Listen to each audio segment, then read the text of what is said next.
program where we support kids who are in from preschool all the way up to high school.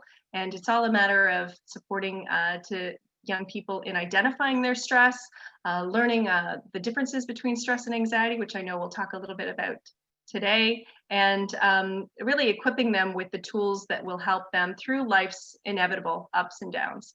And so we move on into adulthood, and we have a program called Stress Strategies. This is an interactive tool that you can do where you can develop an action plan around a stressor that you might be experiencing. So for more information on all these programs, take a look on our website. So now I would like to open it up and get a sense of who, in what capacity are you joining us today? Are you a professional who works with children? Are you a parent? Or are you both? This will give us a chance to see who's in the room and who's joining us today. And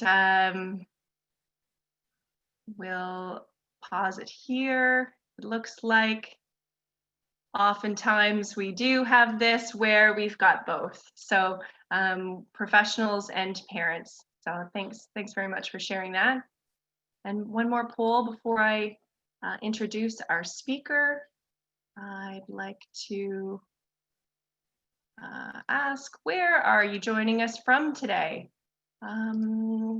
As I mentioned, we have our programs across the country, and it's often really exciting to see that we've got representation in all the provinces and territories of our beautiful country.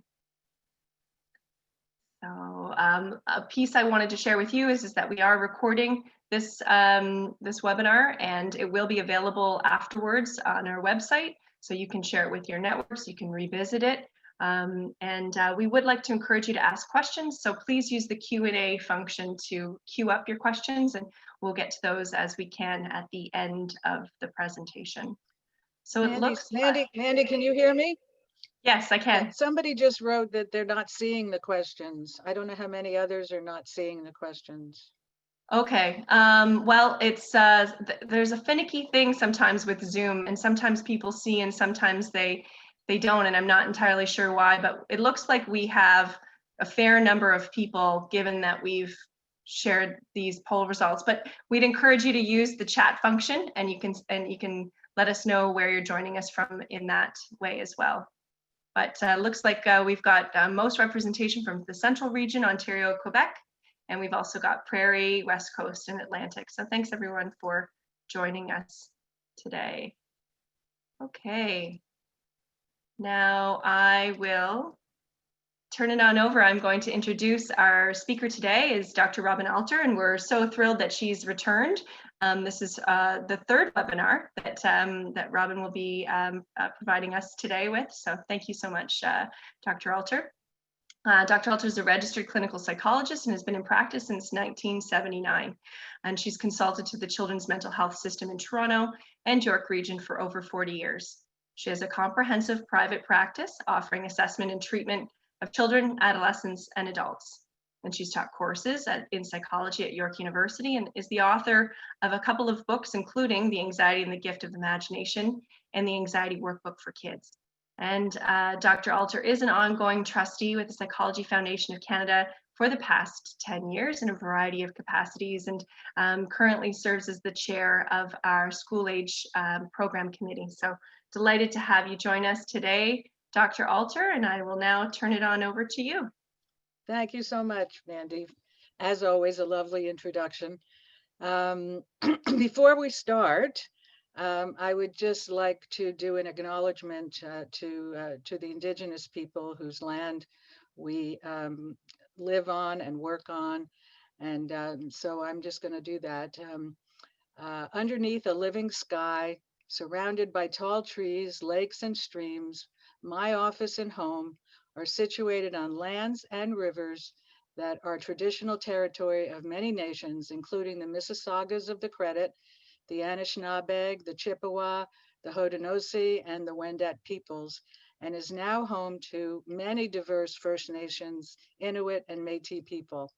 I acknowledge and thank all of these people for caring for the land for so many thousands of years, the water and the air, and for sharing it with us now. I invite everyone to share in this connection and the strength it provides as we journey towards reconciliation. And if you want to, you can put in the chat if you know the traditional lands that you are on, please acknowledge them in the chat, and we would all appreciate it. Okay, so without further ado, I will begin. I thank you all for joining me today.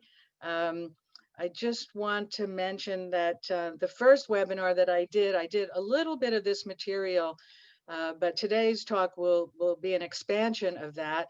And if you are interested in this kind of approach, if it does twig your curiosity, I do a full day workshop with Sick Kids Institute downtown. I'll be doing another one in December. So where we do a lot of role playing and actually more hands-on how to apply this kind of thinking and approach to a clinical situation. So thank you all for being here with us today. I'm going to be talking about anxiety in general. And I'll mention a website that I helped develop, the ABCs of Mental Health. We're going to talk a lot about the anxiety imagination connection, and then how to help anxious children using this approach. And hopefully we'll have some time for questions and discussion. Slide, please. So let's start with some definitions. I've been giving this talk for quite a few years, but I have to say that being in the time of COVID has forced me or has made it imperative that I do some rethinking of these definitions, but we'll get into that in a minute. You know, psychology is always a work in progress, and psychology is a very new science. And, you know, so it's important that we not stay attached to too many of these things and allow our thinking and our approaches to evolve as we move forward. So I think, you know, there's a lot of overlap and a lot of confusion about these terms. So I thought it would be a good idea to try to clarify what we mean and what these different words actually mean. So fear is a normal and sensible response to something that could realistically cause harm.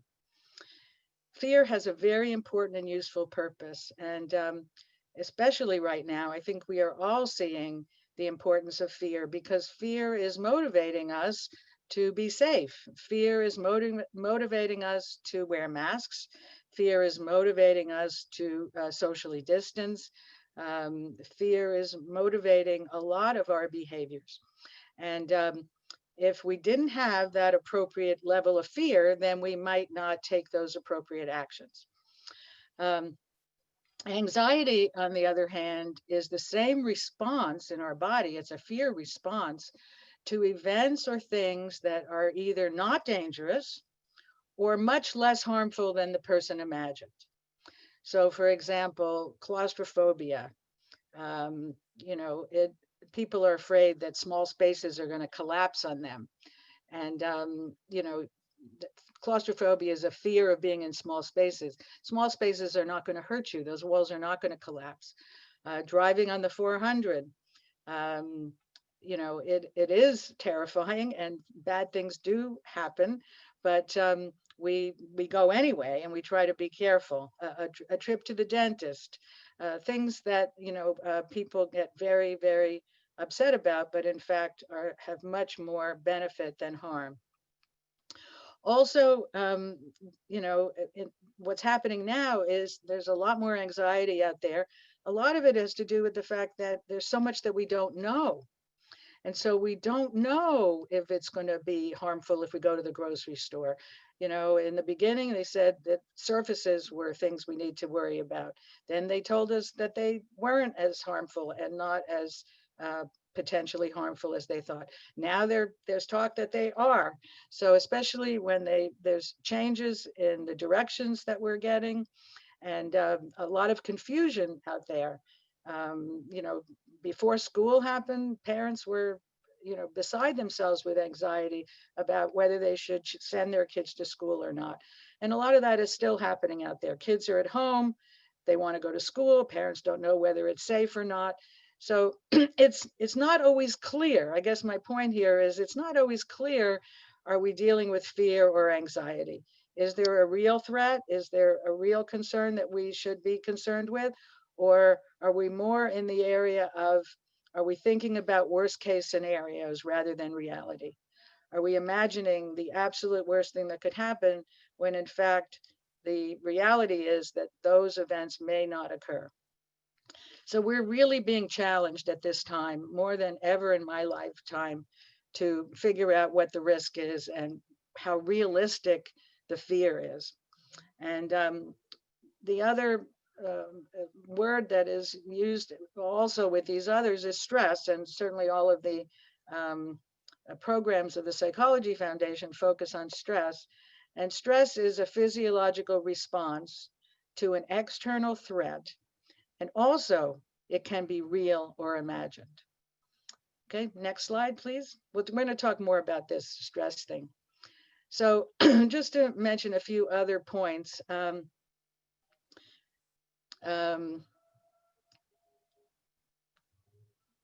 Anxiety, as stress, can come from the anticipation of danger. So we don't only have feelings about what's happening now, but we have anxiety feelings about what could happen. We anticipate that something bad might occur, and then we're anxious about that, even though that thing may never occur. So we spend, a lot of time we spend in anxious feelings that may never actually happen. And I have a quote, if you just scroll down here, from Thomas Jefferson, the third president of the United States, who said, "How much pain has cost us from the evils which have never happened." And feelings, and anxious feelings also come from replaying past events that could have happened. So something is over, maybe we went to the grocery store, we got home, we felt nothing bad happened, but then we replay all the things that we might have done wrong, and we get anxious about that. I spent a lot of anxious moments, replaying in my mind, how I touched this or I touched that, or, how I could have done things differently to be safer in the few outings that I went on. And, so anxiety isn't always in the moment. It's either in the future or it can be in the past. But it's also important to remember that fear and anxiety are both highly motivating. In other words, we often need fear and anxiety in order to motivate us towards sometimes very useful behavior. For example, anxiety about taking tests. If you don't have enough anxiety about school performance and taking tests, then you're probably not going to study. So the anxiety gets you to do something useful, which is study. If you have too much anxiety, it can be quite debilitating. And then you won't be able to study at all.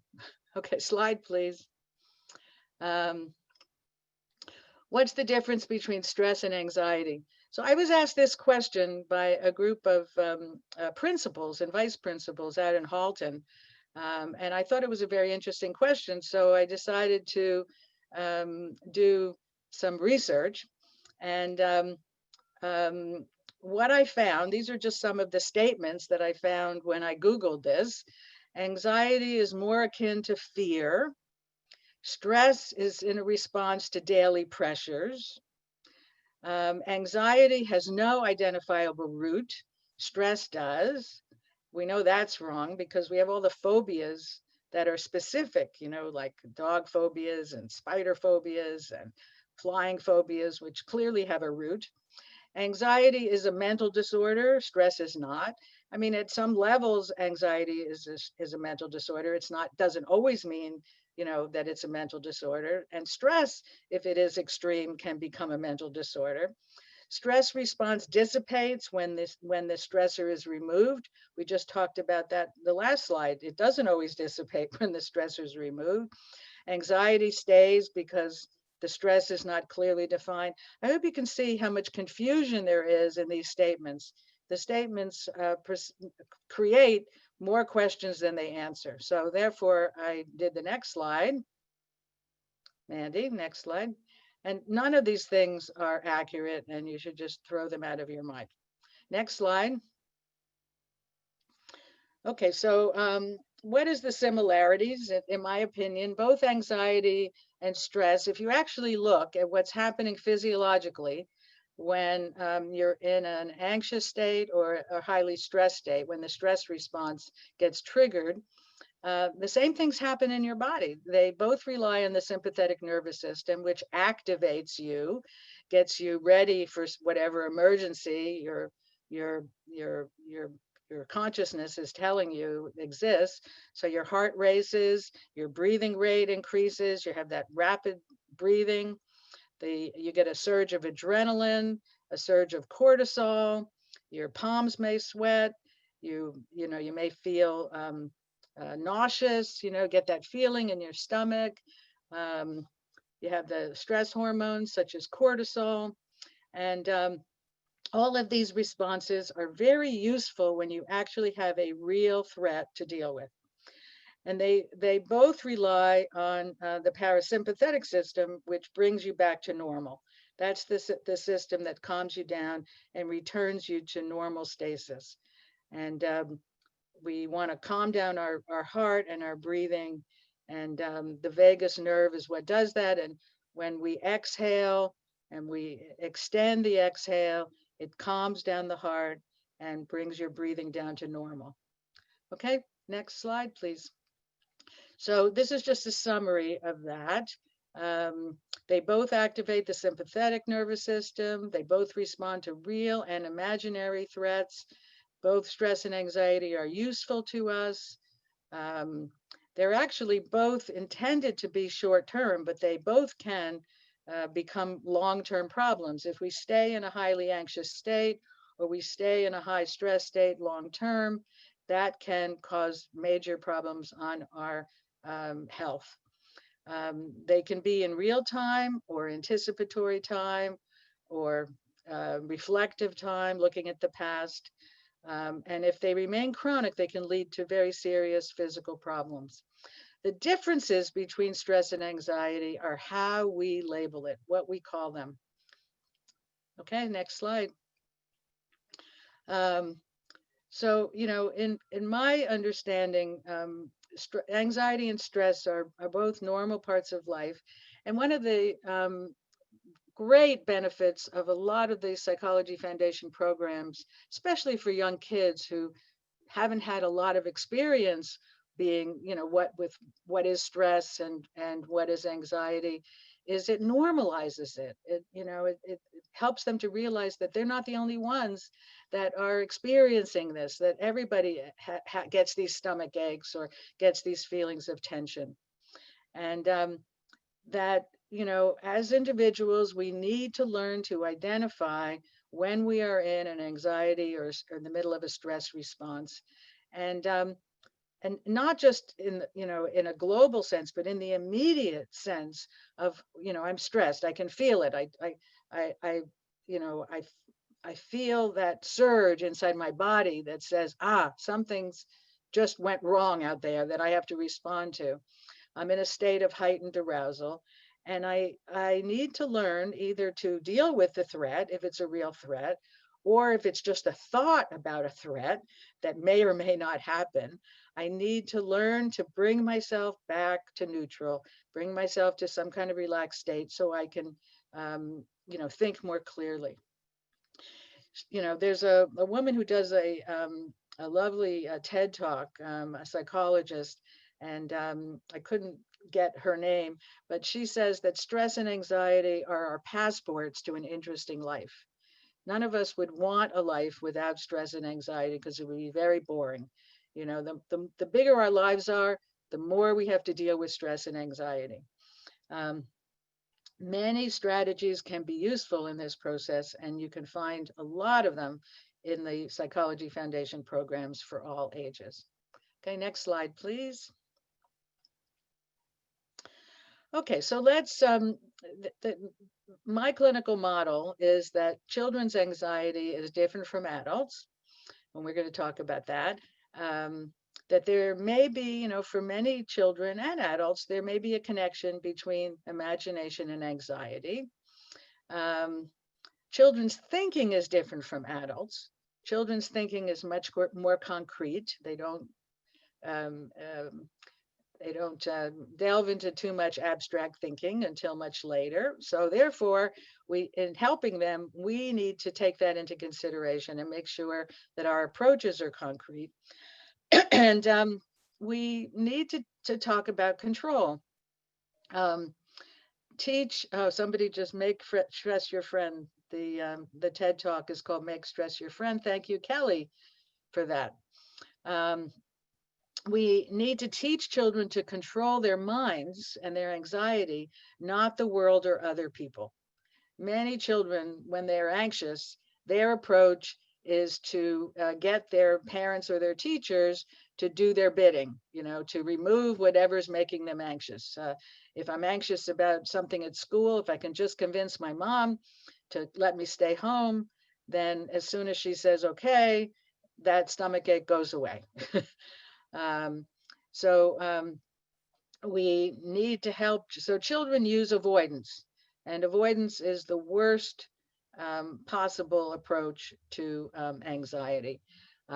Because the more you use avoidance, the more it reinforces the avoidance response. As a matter of fact, children learn very early that they have the approach that works 100% of the time. If you can avoid and take it out of your visual field, and no longer is in your environment, if you can take whatever's making you anxious away, then the anxiety goes away. And so from their perspective, that's the approach that they think is the most effective, because it is effective. But from an adult's perspective, we know that avoidance is not a good habit to learn. And the more you use avoidance, the smaller your life becomes. And we really don't want to reinforce that. Okay, Mandy, next slide. So children's anxiety is different from adults. Um, First of all, the children have many more fears and anxieties. I'm going to show something a little bit later which illustrates this, but children are afraid of all the things their parents are afraid of, but then they have all these imaginary fears, which really things that really don't exist. They have less experience with the real world. Um, so, they don't know, what is real and what is imaginary. They watch a lot of movies, a lot of DVDs, or things are streaming now. And, with the special effects that are in the movies these days, I don't know how any kid differentiates real from fantasy, because everything looks so real. Um, they have less confidence in managing challenges because they just have been at it for less time.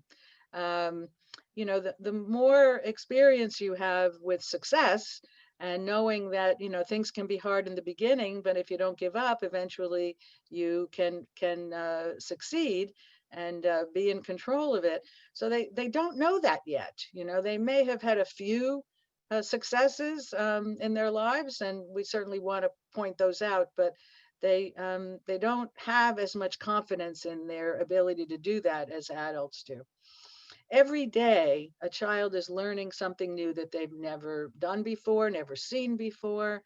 Um, Erik Erikson once said, people learn from the time they're in kindergarten to grade 6. They learn more during that period than they will learn in the rest of their lives.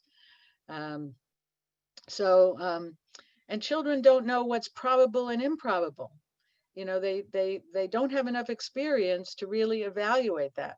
I mean, you want to know what a child's experience is like, think about what our experience is with COVID. We're still, because this is all so new to us. The experts are having trouble answering a lot of these questions, and therefore we are. So that's what it's like for most children every day. Um, and for most children, anxiety is something that they will get over. And, once they learn, what is really harmful and scary, and, what they should avoid and what is not so harmful and scary. I mean, all the things that kids do, for example, learning to ride a bike. Learning to ride a bike is a really scary thing. You've never been on this contraption before. I remember thinking when I was a kid, I am this wide and the tires are this wide. How can that tire actually hold me? That's an example of very concrete thinking. Okay, go on. Um, in terms of anxiety, younger children are more likely to act out and show their distress with crying and meltdowns. They express it outwardly. Older children also may express it outwardly, but sometimes they internalize, worry, and get withdrawn. Okay, next slide. Okay, so let's take this example, a walk in the woods. So this is not a list. You may have other things that you would add to this list, so it's not a complete it's not a complete list. But you might be afraid of snakes, bugs, bees, spiders, poison ivy, wolves, bears, wild dogs, lightning, getting lost, bad guys, quicksand. Depends on where you live. Next slide. But so kids, if they go for a walk in the woods, are going to be afraid of those things, as well as monsters, tigers. I realize if you're taking a walk in India, you might see a tiger, but not in North America. Dragons, evil witches, aliens, the boogeyman, ghosts, and whatever movie they happen to have seen, the last week may also end up on this list. So you can see there are some realistic fears and things that are never going to happen, but can be as frightening to the child as these realistic fears. Next. I thought it was when I first started doing this talk, I went back and looked at all of the things that my clients have come to get help with, and you can see there are some things on here that are would form realistic fears, things that could harm them, and things that are in the category of fantasy and would probably never occur. So swimming pools, realistic. Animals and dogs, realistic. Dirt, probably not going to hurt them. Toilets, not going to be harmful, although now we're in COVID, so washrooms again are considered to be a place that we're trying to avoid. Vomiting, I get a lot of that. If they vomited once or they don't ever want to do it again. Fire alarms, I mean, you might say fires are harmful, and a fire alarm indicates there might be a fire, but most fire alarms are just practice and are not identifying or not telling us that there's a fire going on. And we can usually tell the difference because one, they're getting us out of the building, the other, we're just going to our lockers. Disasters, floods, thunderstorms, fires, tornadoes, natural disasters certainly can be extremely dangerous. Flying, is as safe as flying in an airplane is as safe as traveling in a car. Germs takes on new meaning these days. We can put viruses in that category. Clowns, I don't know if any child has actually ever been hurt by a clown, but there are kids who are afraid of them. Escalators, not very likely that they'll harm you. Ladders, monsters, not so much.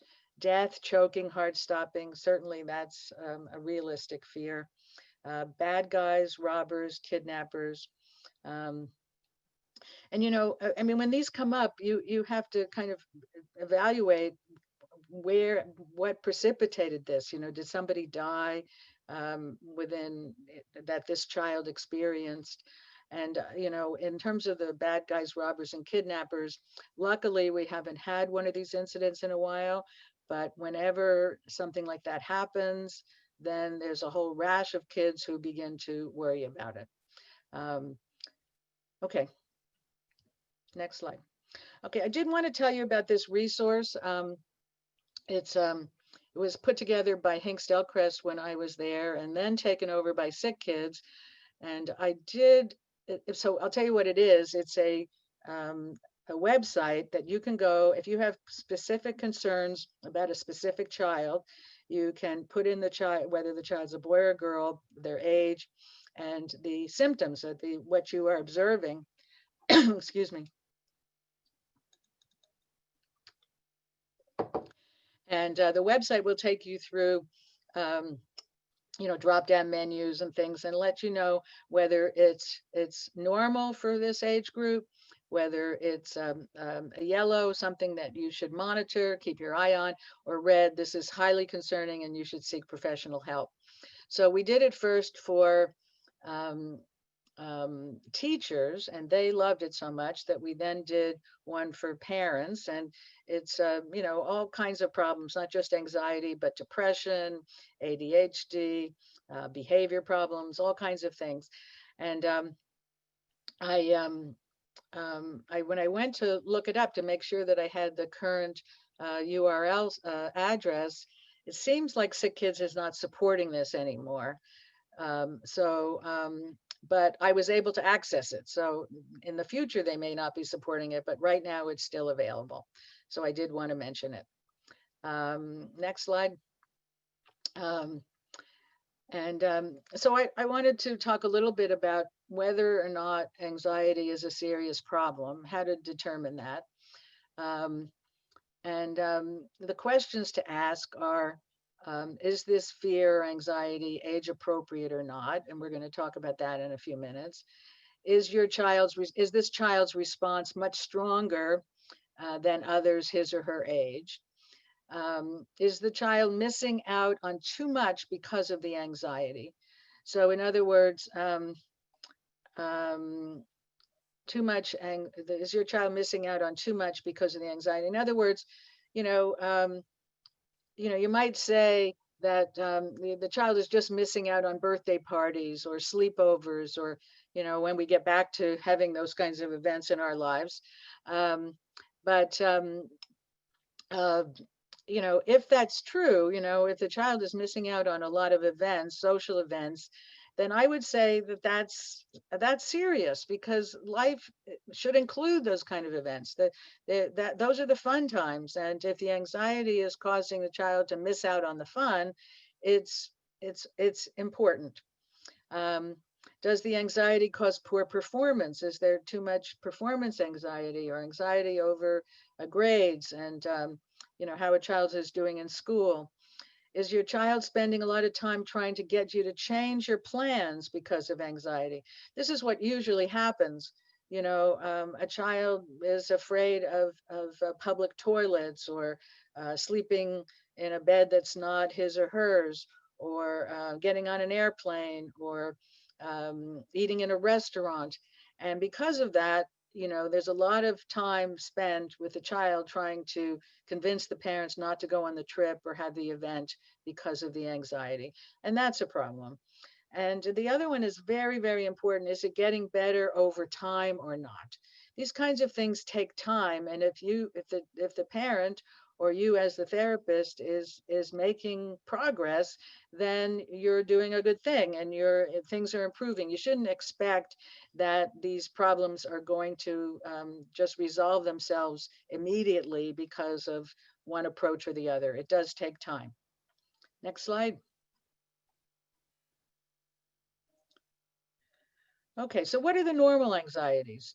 Between 6 months to 3 years, the kids are afraid of strangers. So this kid over here is um, hiding behind her mother. Uncle Phil is there, and she doesn't really feel that safe with Uncle Phil. So this is very normal. It's useful for our survival. We don't know who these people are, and we are not sure that we're safe with them.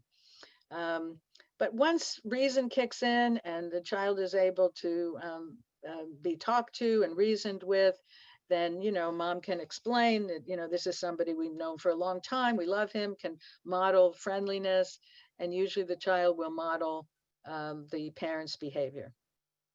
Okay, next slide. So if just getting back to stranger anxiety, it's normal up to age 3, but if a child is at age 10 still showing stranger anxiety, that is a cause for concern. Separation anxiety, usually it's very normal up until age 4 or 5. Again, they prefer what's known to what's unknown. Most get over it fairly quickly.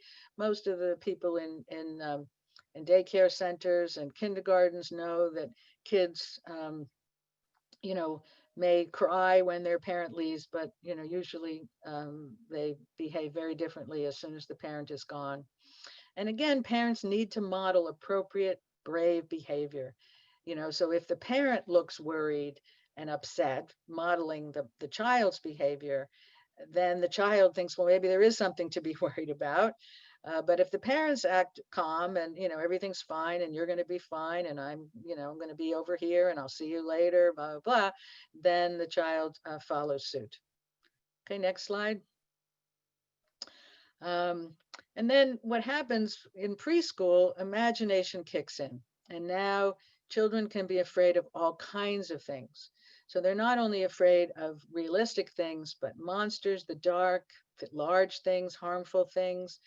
And we'll talk about in a little bit why the imagination is so important in these experiences of anxiety. Okay, next slide. And then in elementary school, children learn about the world, and whether parents talk about them directly or not, kids are often in the car when people were moving around more. Things come up on the radio. Sometimes people have radios on in their kitchens. They become aware of the dangers of the world. And they become afraid of the things that are happening in their individual lives. What might happen in school if they're not learning to read. They're afraid of academic failures. They're afraid of social failures, being left out, being excluded, bullies, family conflict, natural disasters, death in the family, and now we have COVID, which is has infiltrated not just our environments, but our inner lives and our cognitions. Next slide. So when should you seek outside help? And this is important. Children can learn to manage normal levels of anxiety, and with support can learn to calm themselves down. Just because they get anxious a little bit doesn't mean that they need to seek outside support. So parents can learn to use distraction, reassurance, model for them that they're not concerned about that we are managing, and they can learn not only to get themselves back to neutral, but also just, we all have to learn to be able to tolerate some level of anxiety, and bring ourselves back to some place that's more comfortable. But if there's a change in personality that persists over time, if there's an increase in irritability and mood swings, if they I sense, I see this a lot, that children who have a lot of anxiety are ashamed of their anxiety, because it's, especially the boys, they're afraid of people seeing that they are afraid. And so they hide. They hide their reactions and their responses. I have a lot of boys who would come into my office with their hoodies up, covering their head, not looking at me, not wanting to talk to me, just trying to hide themselves. They may be listless, that kind of looks depressed, low energy, confusion, withdrawing from others. That could be another sign of the feelings of shame. And this is the one that I think is probably the most important reason to seek outside help. If the children are not allowing the parent to be helpful. There are a lot of ways parents can be helpful. Sometimes parents feel that they don't know how to be helpful, but often, but also children especially nowadays, I feel like there's sort of an epidemic going on out there of kids looking for help from their peers rather than from adults. And I actually have something on my website, which is why do kids have parents? It's a conversation I have, and this it guides you through my website. My website is www.docrobin. I think it's on the last slide, docrobin.com. So why do kids have parents? So to kind of convince kids that it might be useful to get some help from these people who are right there and want to be so helpful to them.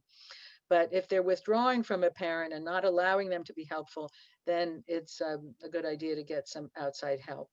Or the regressive behaviors, if they um, are crying a lot more than usual, if they're not getting out of bed, if they were toilet trained and now they're not, if they had stopped sucking their thumb, but now they're sucking it again, those kinds of behaviors are usually a sign that that there is help is needed.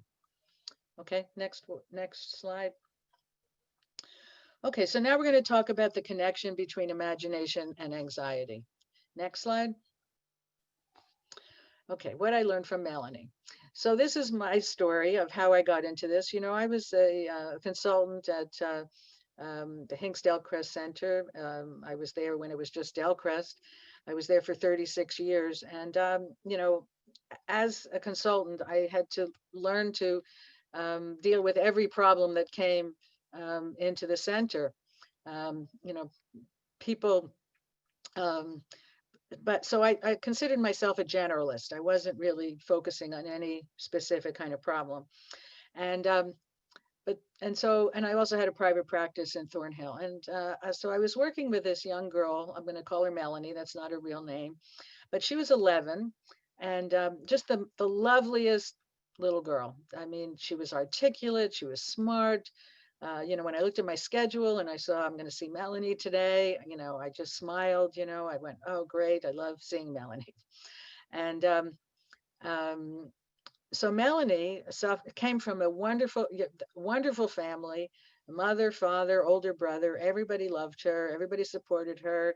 Intelligent people, educators, um, and and Melanie had debilitating anxiety. I mean, she would often throw up before she had to go to school. She was missing a lot of school. She would miss birthday parties. She wasn't going on sleepovers. Um, and so at one point I said to Melanie, I said, well, Melanie, what do you do all day when you're not going to school? I mean, I just can't imagine that you're sitting around watching television all day. She said, oh, no, I don't hardly watch television. And this was, before people streamed and got on the internet so much. And I said, well, what do you do? And so she said, well, I'm an artist. I said, oh, what do you paint? And she described, these nature scenes that she painted, and she actually brought them in for me to see. And um, she used watercolors and other materials. And so, as she talked about her art, I was just speculating. I said, Melanie, do you think there's a chance that there's some connection between how visual and imaginative and creative you are and how and your anxiety, And she looked at me kind of puzzled and she said, well, what do you mean? And I said, well, I don't know. I just think that when you see something, when you visualize, what it is you're anxious about, you see it in living color, you see it in a lot more vividness than other people do. And she said, well, yeah, I do see things very clearly and vividly. And she said, but doesn't everybody? And I said, no, I don't think so. I don't. I mean, I wish I did, but I don't. And so we just talked a lot about that. And at that point, it was just a speculation.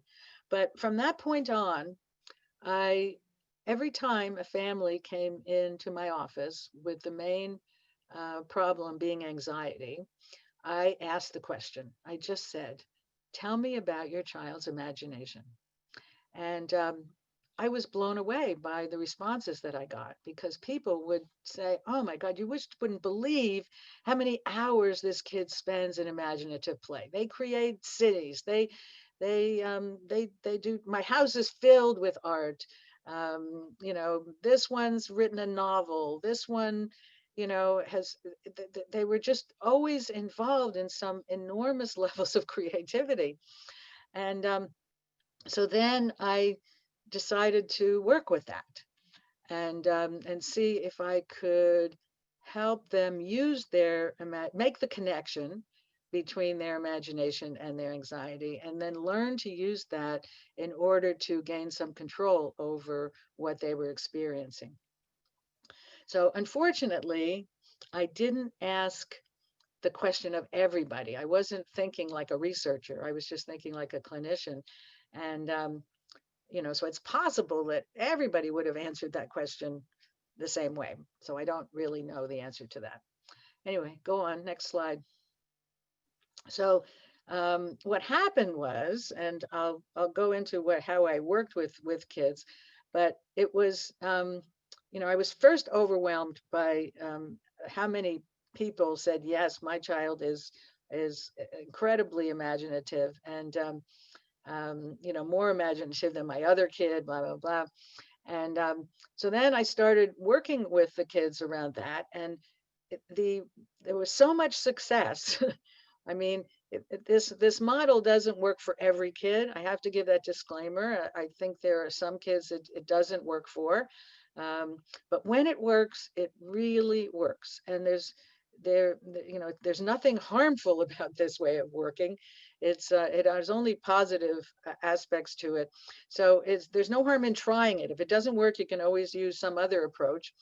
But because it was working so well, I decided to write this book. So this is the first book that I wrote, Anxiety and the Gift of Imagination. And then people were asking so much for a workbook. So then the next slide, Crystal Clark and I worked together at Hinksdale and so we wrote the anxiety workbook for kids, because kids, my first book, I actually had a couple of chapters just for the kids, and I did focus group it with young kids, and I was very excited about it, but I don't think the kids really read it.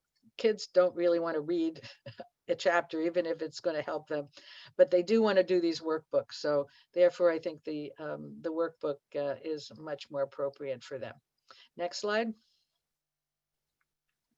So the first thing I did when I got onto this imagination, of course, was to Google it and find out, well, what does psychology know about the imagination?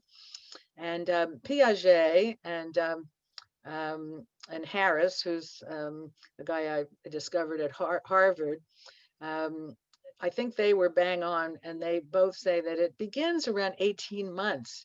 Even 18-month-old kids can pretend. Like you can, Harris does experiments with 18-month-old kids, and he'll say to them in his experiments, let's pretend, have an eraser, let's pretend that this is a bar of soap. And then, they go through these motions of washing themselves, and having a bath. And then he'll say to the kids, and can we eat this? Should we put this in our mouths? And most of the kids will go, no, don't be silly. Like they know the difference between pretend and real. Erickson, who is a big hero of mine, I think he got it wrong. He said it starts at the age of 3, which may have been true in his day, but certainly not now. It happens much earlier. And Paul Harris talks in his book, which is called The Work of the Imagination, which I highly recommend. It's a page turner. Harris is doing, like, Piaget only studied his own children, but Harris does the real experiments with many, many kids.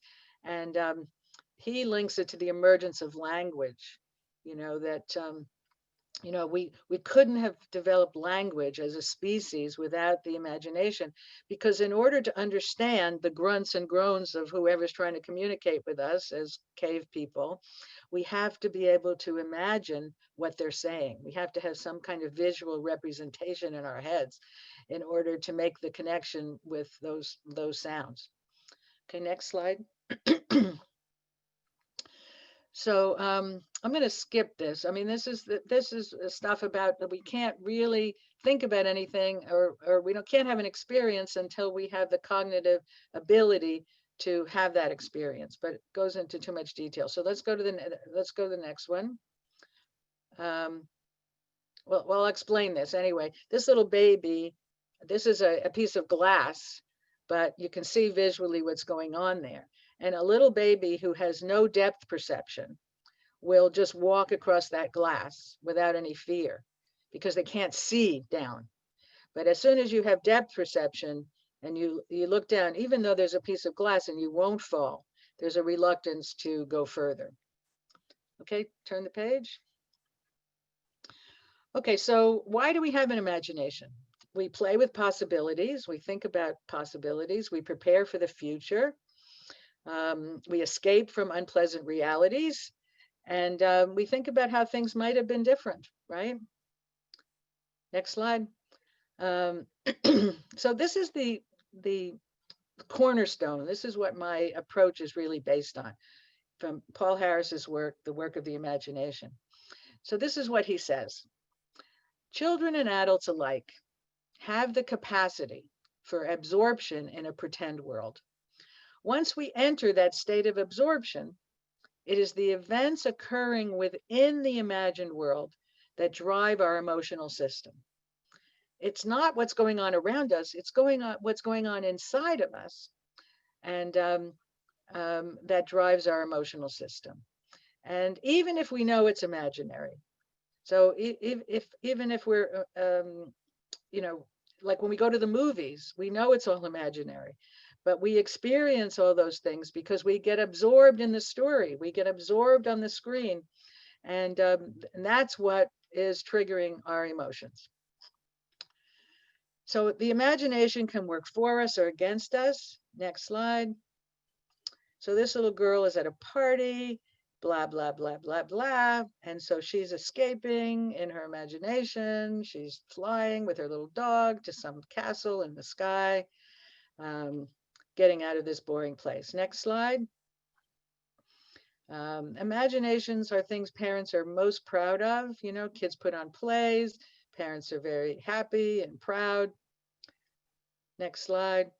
Or against us, like this boy is looking at this dog. The dog doesn't look very harmful to me, but in his mind, that's the picture that he's got. This dog can turn into a ferocious beast at any moment. Next slide. Or, a lot of kids have needle phobias. Oh, back. And the doctor's saying, I just have to get the needle ready. And this kid is terrified because in his mind, it's huge, it's humongous. It's going to go right through his arm. Next slide. This child gets a little stomach ache, and immediately, we can put on the top of this slide COVID. You get, how many of you are, have some symptom? You sneeze once, you go, oh my God, do I have COVID?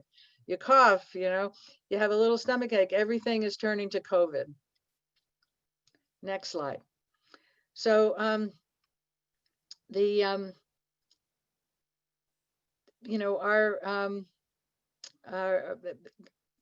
anxiety is not always rooted in reality. We exaggerate things. Kids have fears of things that are, they're not going to hurt them. Storms can certainly hurt us, but unlike other places in the world, our houses don't fall apart in a storm or in an earthquake. My approach is that the more vivid your imagination is, the more likely you are to experience anxiety reactions. And one of the places where I found support for this hypothesis is studies on presence. There are presence is, I don't know why they call it that, but they do a lot of studies trying to figure out what's going to encourage people to get involved in video games and to lose the sense of where they are and to feel that they are in the game. who's getting absorbed in the video games. And they found that it's people with high anxiety levels that have a high degree of presence or the ability to get absorbed in video games. And I think it's connected to their ability to visualize. And if you want to look up the research here, it's Stefan Bouchard. And so the articles that I was reading, he was at the University of Quebec, but I think now he's in San Francisco working for video game companies. Next slide. So, this is just an illustration of the anxiety connection. Next slide.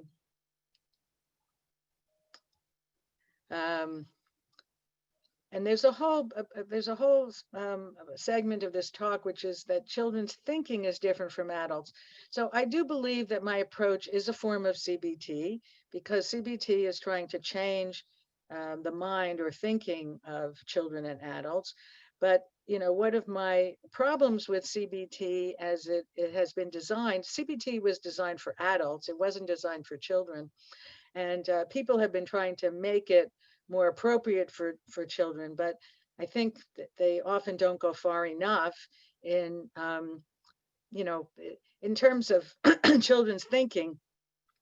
Children, I find that they're much more willing to talk about their imaginations than they are to talk about their minds or anxiety. It just opens the conversation. It's where they live, but we have to be very concrete. Next slide. So if you think about the visual and action-oriented inner life of the child, which I think children are more visual and action-oriented, children think less in words and more in pictures and visual images. They think in action. They do more than they think. Children watch and see more than they listen and hear. If any of you have gone to a Disney or a Pixar movie, those movies are actually two movies, the one for the kids and the one for the adults. The one for the kids is all the action. And in fact, if you ask kids about a movie that they've seen, they will tell you every action. This happened, and then this happened, and then this happened. And if you, the adults are hearing the dialogue. And so in the movie, they often have references to things that the kids are not interested in all, but the adults will pick up. Words are often too abstract and confusing to them. Gesturing does help children learn, especially with the masks. I think it's so important that we all, now that we have masks, that we gesture to the kids more. So what I mean by that is just using your hands. So there were a couple of studies done on teaching kids math, and they found that the teachers who use gestures, so if they said, if you have a ruler that's 6 inches and then you expand it to 10 inches, how many more inches does this ruler have than this one? And they use gesturing a lot. The kids learned better.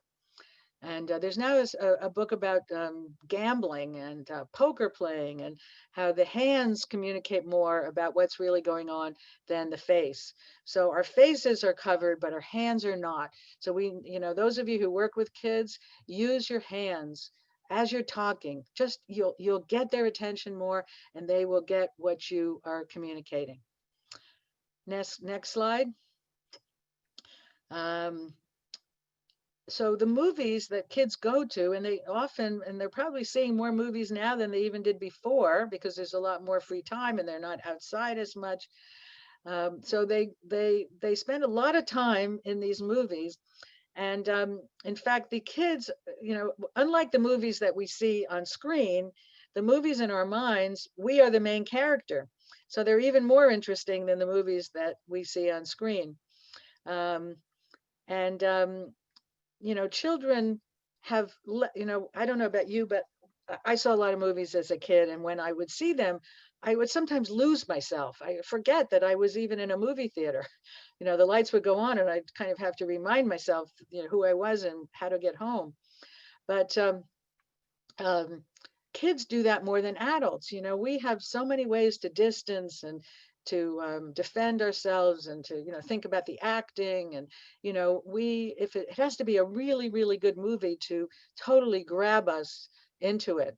But kids don't have those kinds of defenses, and they get caught up in those movies on screen, and they get caught up in the movies in their heads, and the movies in their heads are about me.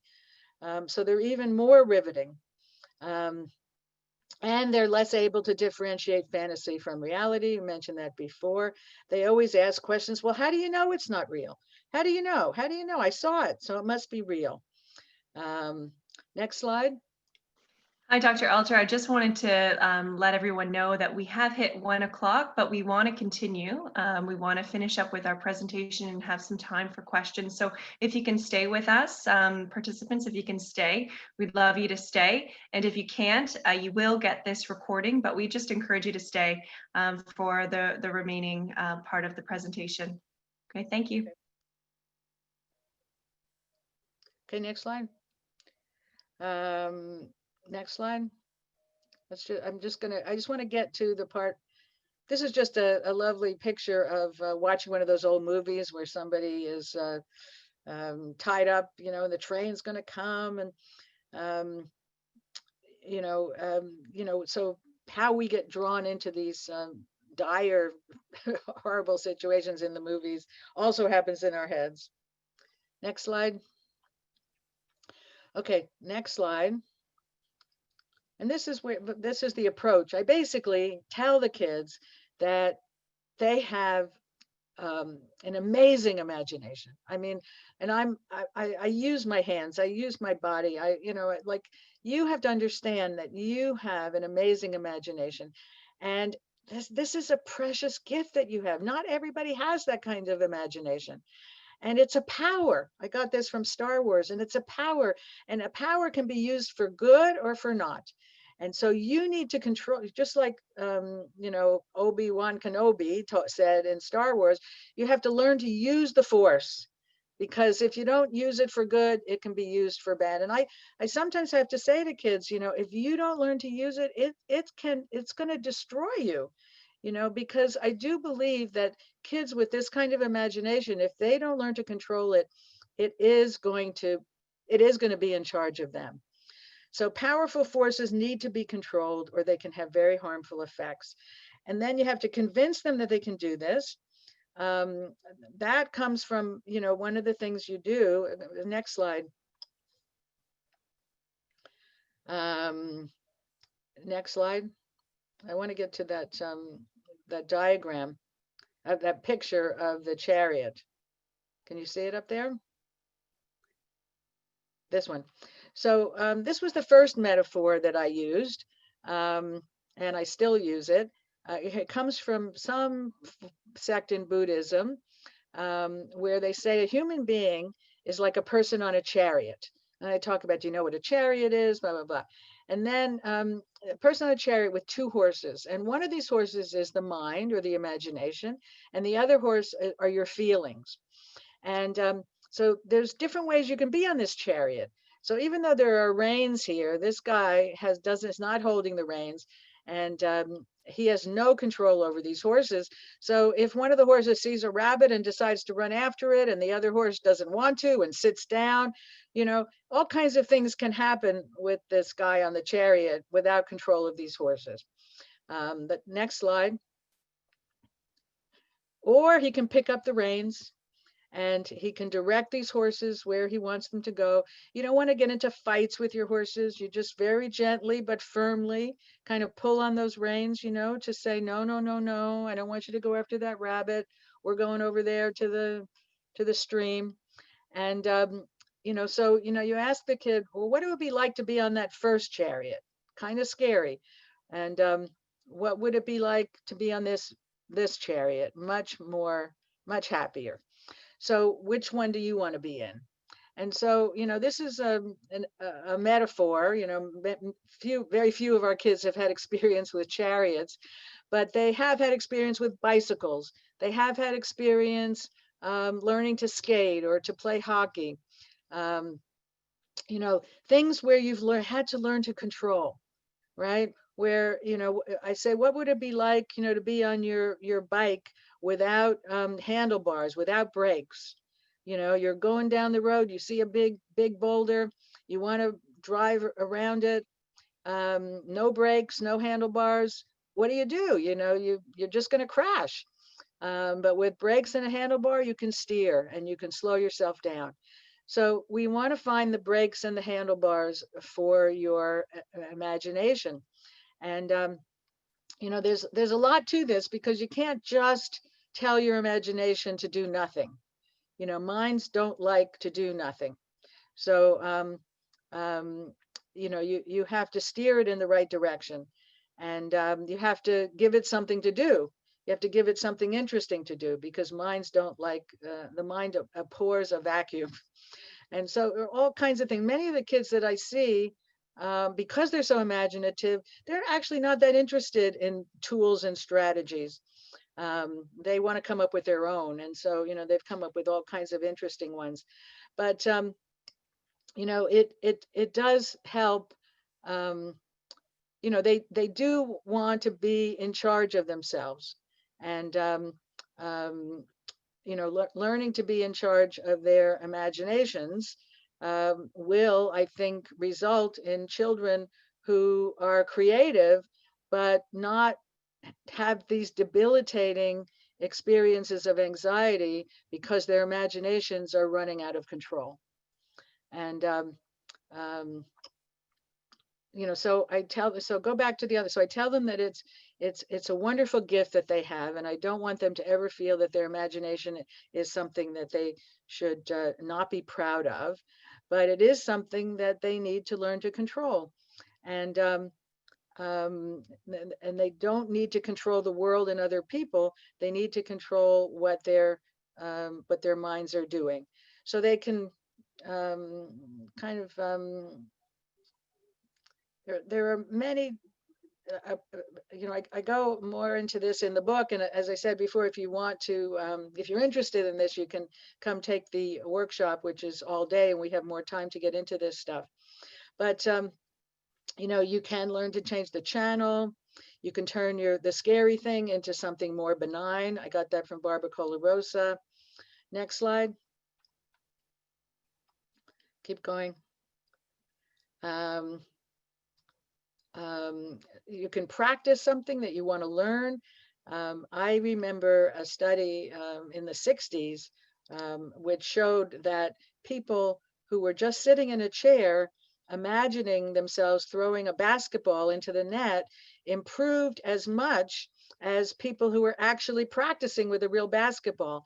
And that study that was done in the 60s has turned now into a huge area called motor imagery training, because now we've used imaging, and we can see that when people visualize, imagine, sit in a chair, close their eyes, and just imagine doing some motor activity, we now know what's happening internally, and the brain, the areas of the brain that are involved, and connecting the neurons to whatever musculature is involved, all of that is happening internally, even though you're not doing anything except visualizing it in your mind. So those are great things that kids can do when they want to steer their imaginations away from scary things.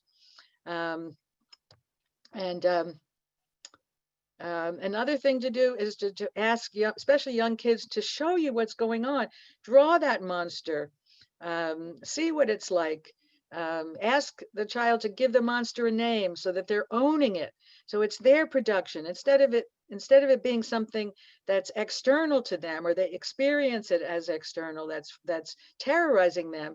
If you put it on the board and you name it. I remember talking to a very adorable 5-year-old girl who I said, what do you want to do with that monster? You know, do you want to put it in a garbage bag and throw it in Lake Ontario, or put it down the toilet, or, you know, what do you want to do to this? She looked at me, she was horrified. She said, no, I don't want to do any of that. That would be mean.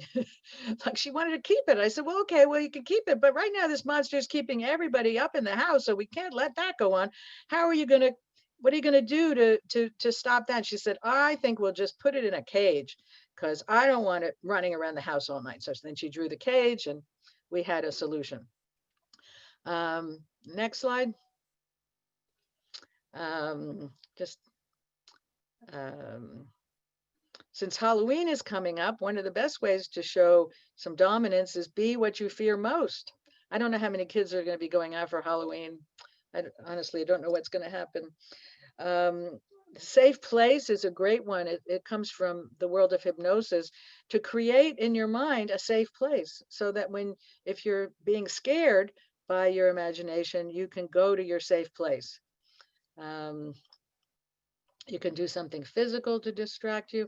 Anyway, a lot of these things that I've come up with, things that the kids have come up with. Next slide. Oh, I do want to mention the trap about tools, because most parents come to see me and this is what they would say. Um, my, I've tried to give my child so many tools and none of them work, or they're not working very well. I hope you have better tools than me. And I think that that's a trap. I mean, many of the tools that parents are using are pretty good. And it's not that our tools are any better. It's that we don't have kids who are motivated to use the tools. Once they are motivated, they use the tools or they come up with their own tools. So this approach motivates kids because, first of all, I'm telling them that there's something very right about them. I'm telling them that there's a reason why they need to get control of this. And so I'm challenging them. And, when they get it, they feel really good about themselves and they feel powerful, and they come in the next time ready to roll. The first time I used that metaphor of the chariot, the girl I was working with was 11 and she was terrified of germs and anything that she could see in nature. Her parents and her brother really liked to go on nature hikes, and she was terrified of everything, under the leaves. And so we talked about the chariot. And then the next time she came in, I said, "So how are things?" And she said, "Well, I went on a hike. First time in like a year or two." And I said, "Well, how did you do that?" And I said, "Weren't you still afraid of all those things under the leaves?" She said, "Well, yeah, as soon as it came up, I just said to myself, whoa, whoa." Like, she was so concrete, she was just using the metaphor in a very concrete way, but it worked for her. And she moved on from there and just continued to go on hikes. So, and then we worked on some of the other things that she was worried about. But, it's about motivating them. And then I did a little pilot study at Hinksdale Crest and York Central, and Paul Harris and I made up a question, and we sent out 400 questionnaires. The experimental group was the anxiety group, and the control group was everybody else, all the other problems that kids come to children's mental health centers for. And 100 questionnaires came back, and this is what we found. Next slide. So for the vividness and compared to other children, my child is highly imaginative. The two groups had a very high rate of significance. So I actually had a student in Australia who was going to follow up with this, but she's now taken a break from her studies. So I don't know what's going to happen there. Okay, next slide. I don't know, I probably should stop, Mandy, huh? We need to talk less and do more, because kids pay attention to our actions more than our words. We need to think concretely. The worry box is a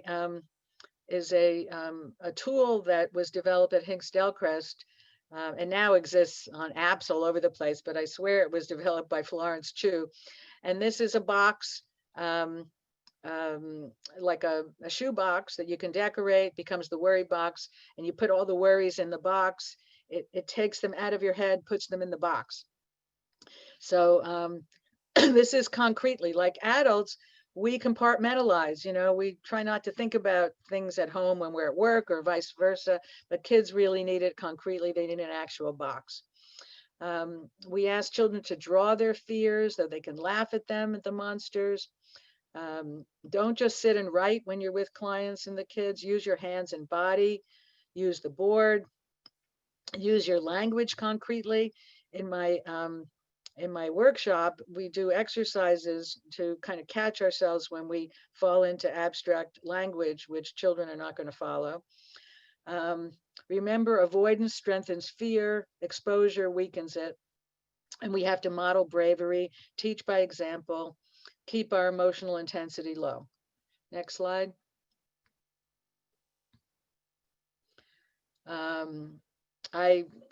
I had an example of a family who they had the kid was afraid of the ghost, and the family, spent literally a half an hour looking for the ghost, showing the child that there was no ghost there. And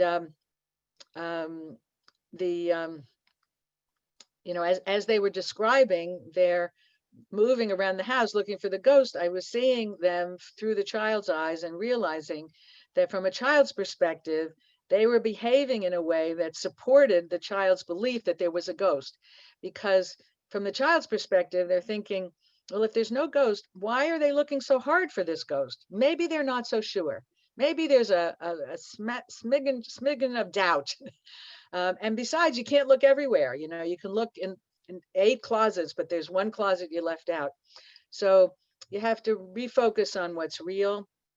Kids don't see avoidance as a problem. Parents giving in, avoiding the fear reinforces that there's something to be afraid of. Negative reinforcement is more powerful than the positives. Parents often want to overprotect, remove the child's distress. And so they allow the avoidance and escape, and then sometimes they get angry because it's going on so long. So those strategies don't work. Next slide. We're just going over a lot of things. It doesn't work with everyone, but when it does, it really works well. I don't think it works very well with children on the spectrum.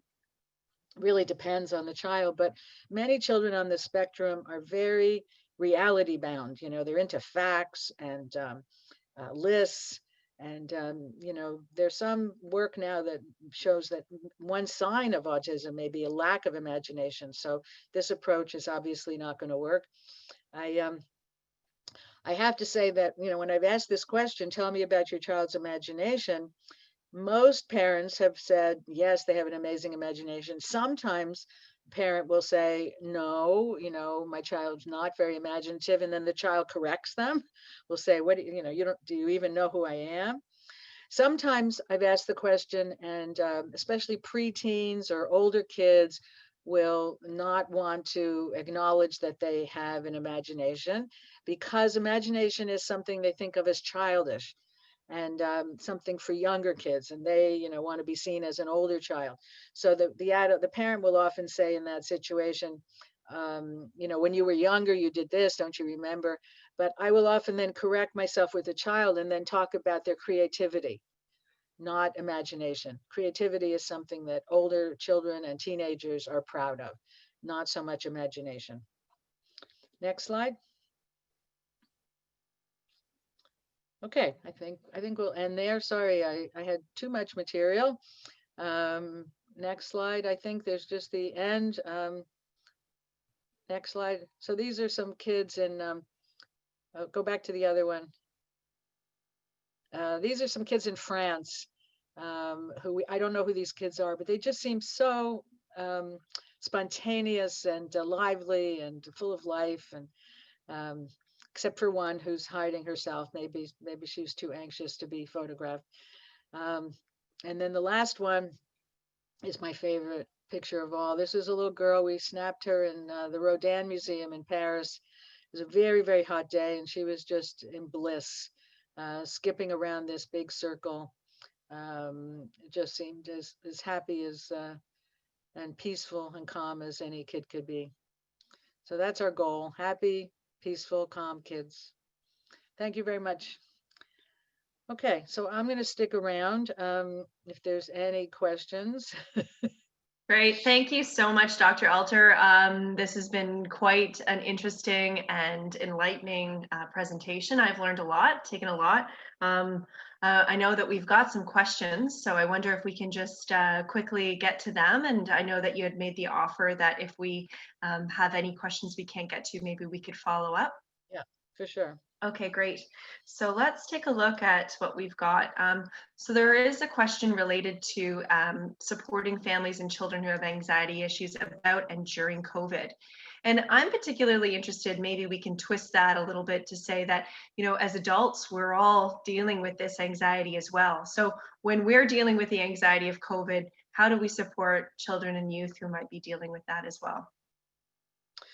Well, I think especially if you have an anxious kid, you have to learn to, to be a good actor, to be a good actress, and not show it. Or if you have some good strategies, then if you want to pass those on, then look, I'm very anxious too, but this is what I'm doing to help Mm, myself. And when we do that, we're modeling for our kids that we can have anxiety. It's normal. How can you not be anxious in this time? There's so much we don't know, and nobody we have not lived through this ever before, except I feel like I lived through it a little bit with SARS. mm, And when we lived through SARS, I remember saying to myself, I always wondered what it would be like to live through a pandemic. Can we rely on other people to behave normally and safely? And I was very reassured with SARS. I mean, I think the people in charge every day, Sheila Basra and Donald Lowe, would get on TV and they told us honestly what was going on, how many people had it today, how many people um, had died. I felt so reassured that they were telling us the truth.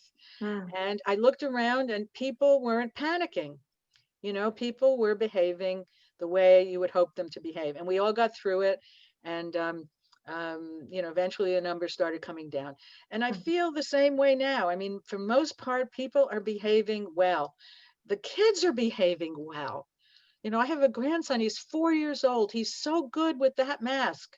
He will not be around us without the mask. mhm, And I looked at I'm not in the schools, maybe some of the people here are in the schools, but I think the kids are doing pretty well. They're following the rules. We don't need absolutely everybody to follow the rules. We don't need 100% compliance, although that would be nice, but we have enough compliance that our numbers are much, much better than they're in the States. mhm, I'm American, so I look at their numbers. I mean, their numbers are 300%. If you look at it per capita, 300% worse than ours of the mhm, cases. So we are doing a 300% better job here than they are there, and they're having trouble getting the truth. mhm, mhm, It's not so clear. So, and they're certainly having much more trouble getting people to comply by the rules. mhm, mhm, So somebody said kids in lower grades are doing better with masks in school. K in grade mhm, 1 get it. Yeah, I agree. That's what I see. So um, so we need to model calmness. And, if you have a very anxious child, you might want to keep a lot of stuff from them. There's much more happening, much more information than they know how to process or understand. mhm, You need to tell them what they need to know and not give them the whole story. mhm, Um, and and find ways of getting yourself back to neutral when you have a particularly upsetting day, or if mhm, bad news comes through, you need to, let's have a bath, let's have some milk mhm. and cookies. And there's lots of those good strategies in the Psychology Foundation programs. That's what they're all about, is about normalizing it and then helping us get back to neutral. Yeah, absolutely. And it reminds me, Dr. Alter, as you're talking about where we are supporting the adults who then in turn support the children. So it's that old metaphor as far as the oxygen mask being dropped on, you need to take oxygen before you can give to others. So what are you doing to ensure that you're taking care of your own anxiety and your own stress during this time? They take their cues from us. If they Exactly. Yeah. Great. Okay, maybe time for one more question here. Thanks everyone for staying with us. So here's a question related to needle anxiety. So we've got somebody who works in the healthcare system. Any insight or suggestions, best practices in working with kids, youth, and families about needle anxiety? Well, it's I had one case which the child was so nervous about it that even talking about it in my office was impossible. Like as soon as the word needle came up, she had an image of her head of getting a needle and she started getting hysterical, and her mother and I could not calm her down. I couldn't even work with her Mm, because the mention of the needle just put her into such a state of panic. But what did work eventually, I mean, what worked was a motivation because the she was a very good student. She cared about her sorry her grades very much, and so they made it a law that kids in grade 7 had to get that inoculation. And so in order to go to school, she had to get that needle. So all of a sudden there was a motivator that she had to overcome this hurdle. So I think for a lot of kids, they need that kind of motivator. Parents need to get really tough. If you want this, then you need to get this inoculation. mm, And mhm, I also was able to have some success in teaching her about what happens to her body. Like she's not getting a needle, but she's doing harm to her body through this incredible stress that she was creating. And she was quite smart. And so this is a health professional. She probably has those charts. This is your body, and this is what you're doing to your body. Even there's no needle present. You're doing mhm. this every time you think about a needle. You're doing harm to your body. No, the needle's not harming you. You are harming you, right? Right. Yeah. So, that's a lot of the psychology that we're doing, like Dan Siegel's work of teaching kids what's happening in their brains so that Mhm. they can make the connections. It's a very positive and helpful approach.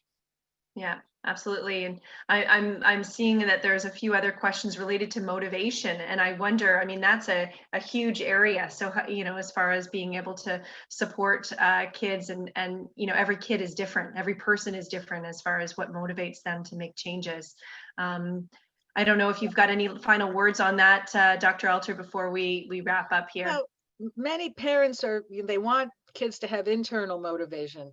But many kids don't have internal motivation. As I said before, they are motivated to avoid. The major motivation they have is to avoid the anxiety provoking stimulus. So we have to counter that with another motivation. And often Mhm, it's an external motivation. Kids will work for um, points and stickers. And, if you think about how to motivate kids, think about video games. Those video games, boy, they motivate kids, mm, right? Um, yeah, in a video game, if you do something good, you get, a prize, you get a point. If you do something bad, you go down. If you do a lot of bad things, you die, in the mhm, game. So kids will stay on those games forever. There's no deviation. There's no, okay, I'm going to give you a pass. mhm, The game is vigilant in giving rewards and punishments. And kids love them, especially the boys. They get totally addicted to them.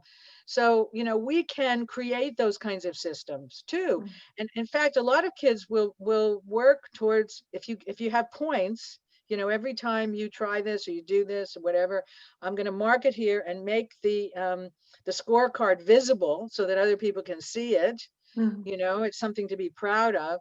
mhm. That is often, we're trying to get control over something, right? And if every time you make an effort or do it, I give you a reward by giving you a point, and make that visible to everybody, that's very rewarding, Mhm, mhm. right? Right. So Yeah. just some ideas. Yeah. Great. Okay. Well, you've given me a lot to think about, and so I really appreciate your presentation today, Dr. Alter, and absolutely want to say on behalf of the Psychology Foundation of Canada, thank you to everyone for joining us, and we appreciate what you've had to say. And if you've got any follow-up questions, feel free to reach out to me or my colleague Pamela. And if you've got feedback, we absolutely want to hear it. We're always looking to learn and grow, and that's the way that we do that is through our communication with you. So thank you so much, and we look forward to seeing you again in the future. Okay. Bye bye. Bye, Bye Mandy. bye. Thank you.